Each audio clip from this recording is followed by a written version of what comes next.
Paper Crafters, welcome to another Design with Jo video. I'm Joanne Rogers, a Stampin' Up! Demonstrator in Central Alberta, Canada, and I've been designing with you in mind since 1999. Today I have a really quick Jo tips for you, and it's one that maybe will relieve a little bit of frustration if you have a problem opening some of the new Stampin' Up! Pads from Stampin' Up! Let me show you.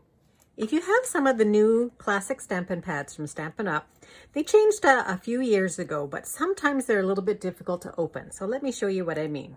So you can get it open, but it doesn't want to slide really well. And once you have it open, when slide in place, and that's how you want to have it to stamp with, it's really hard to get it moving again. So this is a super quick tip. All you need to do is grab a white crayon, and if you have a white crayon, I have Crayola, but I think the other ones will work just as well, and take that and put it right along the channel, both sides of the channel. So just line it right along the channel, and the wax from the crayon will actually make it run just a little bit smoother.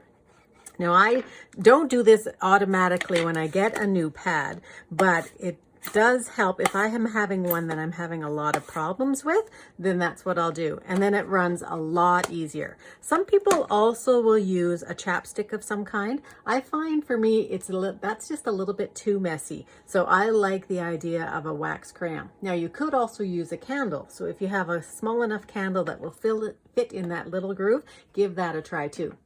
So I hope you like that tip and you find that it's useful. Make sure you don't miss another Jo Tips video by clicking on the subscribe button now. And if you've got a paper crafting question niggling at you, drop me a line at jo@designwithjo.ca.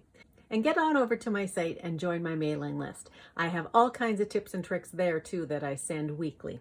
Thanks very much and have a great paper crafting day.